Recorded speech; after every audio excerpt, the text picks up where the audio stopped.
Hi everyone, today I want to discuss a very important topic, how to play the endgame. And for this I'm going to use a game played recently in Moscow FIDE Grand Prix by two super GMs, Alexander Grishuk and Wesley So, where at move 9 queens were exchanged and we had an endgame in the early phase of the game. Let's go to that move. But the game started with d4, knight to f6, c4, e6, knight to f3, d5, knight to c3, and we have the queen's gambit declined, c5, c takes on d5, this is the Semi-Tarrasch of the queen's gambit decline, c takes on d4, queen takes on d4, e takes on d5, e4, attacking black center and opening the light square bishop diagonal, knight to c6, attacking the queen, bishop to b5, pinning the knight, and black took on e4, and here queens were exchanged. In this endgame position, as in the other phases of the game, we need to compose a plan, and then we need to realize it. The plan in the endgame is closely related to the pawn structure, and we have two correct endgame plans. 1. Regarding your opponent, you need to attack his weak pawns, and for us, we need to push our best pawns. First question that we must ask is, what are opponent's weak pawns? These are the isolated backward and advanced pawns. The second thing that we should know is how to attack his weak pawns. There are several ways to do it. We can try to weaken them by making them to move forward. Another way is to fix them. And the last thing, which is very important, is to try not to exchange them. It's better to take opponent pawns for free. Every pawn exchange that your opponent manages to do is a step closer for him to draw the game. The attacker side should avoid pawn exchanges, while the defender should exchange pawns. This is the plan regarding your opponent, and the plan for you is to push your best pawns. There are several types of best pawns. 1. The pawn majority, where you need to push the candidate pawn. Connected pass pawns, which are very strong, and this gives you a winning position. Another pass pawn is the protected one. This gives you a big advantage, and the plan is to try to create more weaknesses in opponent position in order to stretch his defense. We also have the lonely pawn, where we should try to push it every time your opponent lets you. After you're done with the plan, you need to look at every piece that you have and involve it into the realization of this plan. Every piece has some properties that we need to follow in the endgame. We'll discuss them during the game. Let's look at this position and see what are black weaknesses. For the moment, black has an advanced pawn on e4, which is the only target for white. In this particular case, the pawn attacks the knight, and the knight went to g5, threatening a fork on f7 and attacking the pawn for the second time. Black replied with bishop to e6, and this move allows white to create more weaknesses in black camp, and he took on e6, and in this moment black has two double isolated pawn on the e file, and he gives his bishop pair and took on c6, creating more weaknesses. In this position, we can see that black has 4 pawn islands, and this is a dream position for white. He has a lot of weaknesses to attack. Before starting the attack, white needs to bring all his pieces into the game. He needs to develop his dark square bishop and then connect the rooks. And for this, he can play bishop to g5, followed by long castle. In the game instead, he played king to e2. Bringing the king into the endgame is a good thing. The king needs to be centralized, and he needs to attack opponent's weak pawns and support your best pawn. Also, a good idea when we bring the king into the game is to do it under the protection of other pieces. For example, lift a rook on the 3rd rank and then bring the king on the 2nd rank. So in this way the king is protected. The idea of king to e2 is that white didn't want black to come and pin his knight. Black played bishop to b4 in the game, and white moved the knight, king to e7, connecting the rooks, and white brought the rook on the open file with rook to d1. Usually in an endgame the rooks need to be placed on open files and we need to put them behind passed pawns. Black contested the file with rook h2d8. White exchanged one pair of rooks and attacked the pawn from a7 with bishop to e3. Black defended the pawn with rook to a8, and the rook is very passive on this square. Her job is just to defend a simple pawn. This is not good. White continue with rook to c1, attacking c6 pawn, king to d7, defending the pawn, and white continues his attack by bringing the rook forward, attacking the bishop and putting pressure on the pawn. We can see that with every move white makes threats on black camp and he needs to defend. He's stretching his defense. For the moment he has 4 weak pawns and 4 pieces. A good plan would be to exchange some pieces. If black would have 2 pieces and 4 weaknesses, white has big chances to win something. Black continue with bishop to d6. For the moment white doesn't have any attacking moves, so the best way is to improve the position, and he played b3, placing the pawn on a square different than black bishop. Also the b pawn is defended now. Black continue with knight to d5, and the drawback of this move is that e4 pawn is unprotected and white recovers the material. Black takes on e3, but with this move he is freeing his rook to move. King takes on e3. Another pair of pieces was exchanged, and in the endgame the bishop is much stronger than the knight. In the endgame the bishop needs open lines. He can play on both sides of the board, on attack or defense. Also the bishop works very well with pawns. Instead the knight is a tricky piece because he can do a lot of forks. He can attack a lot of weaknesses. The drawback of the knight is that he can play only on one flank and he struggles with side pawns. An important rule of neutralizing a knight by a bishop is to keep 2 squares between them on a line or on a rank. So this position favors the knight due to black weaknesses. Black continue with rook to f8.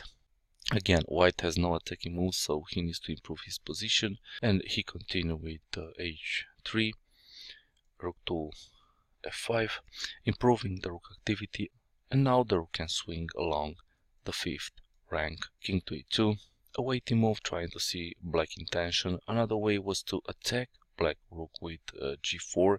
The size that attack should push pawns in an endgame. h5. This is a mistake. Black was impatient and moved a pawn. Now he has a backward pawn on g7 and an advanced pawn on h5. His idea was to prevent g4 from white. White continue with knight to b2, bringing the knight into the game.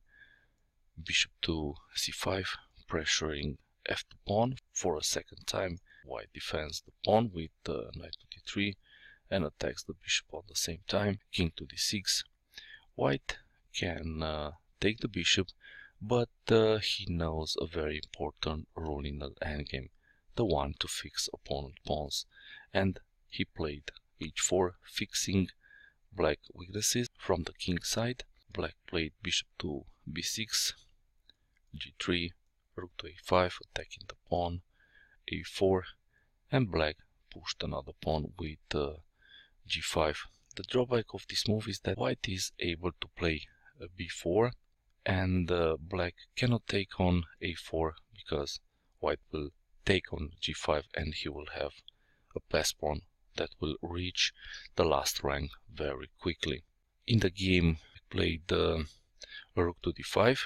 In any position we should look for attacking moves, and a good move for white is to push a5, kicking the bishop away, and then put the knight on c5, followed by a rook takes on e6. Instead he took on g5, black recaptured, and now he pushed the bishop, bishop to c7, knight to c5, double attacking e6, and black pushed the pawn. Rook to e3, freeing e4 square for the knight to come and deliver a fork.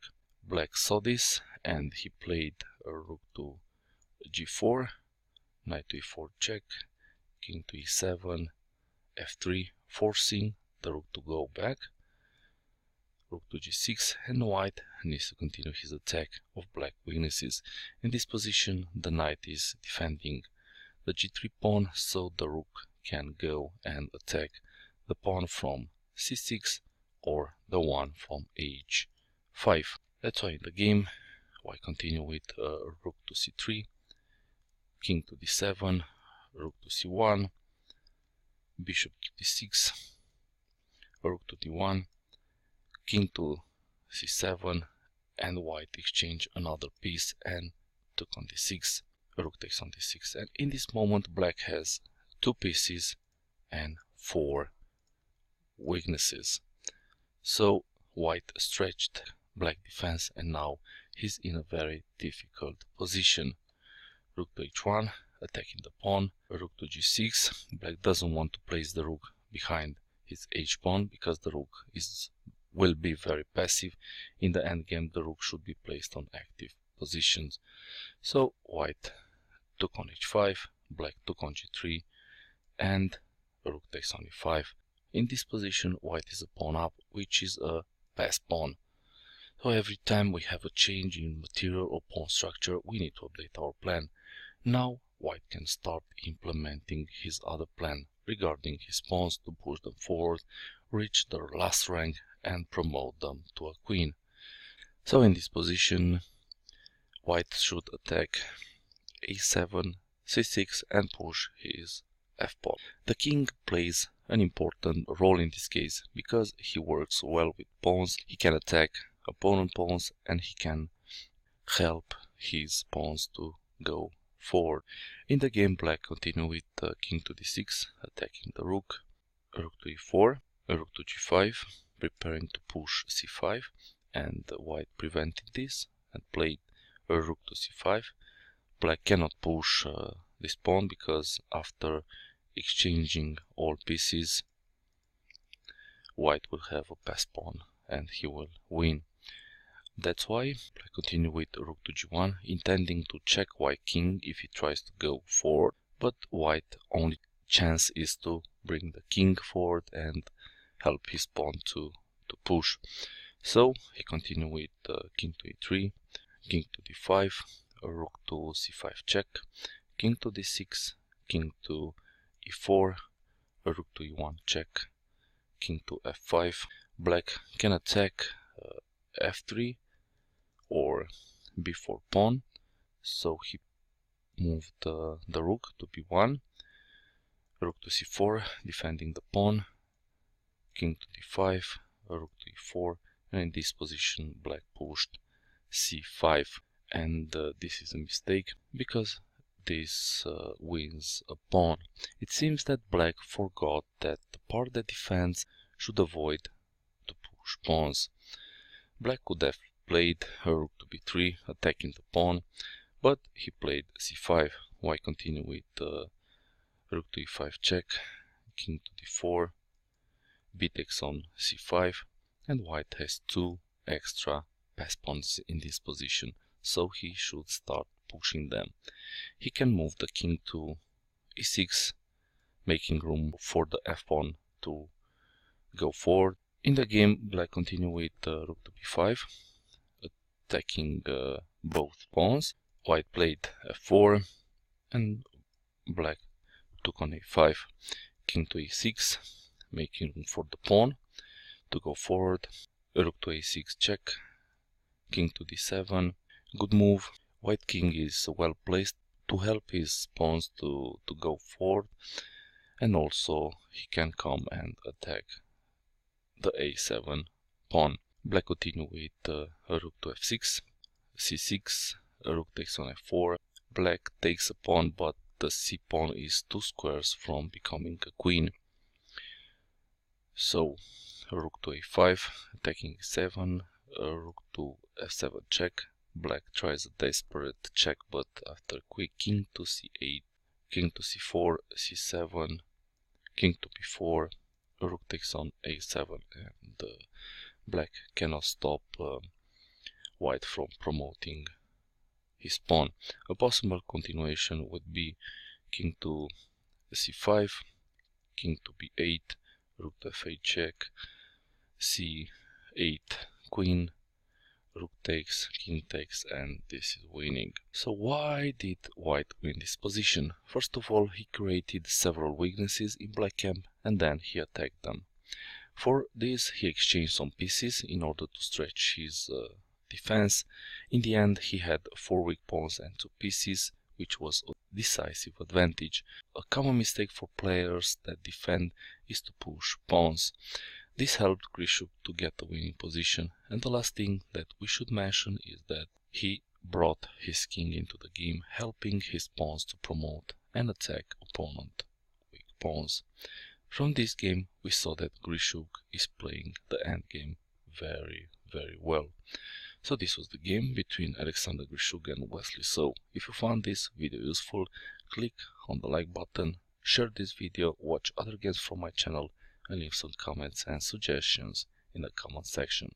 See you next time. Bye.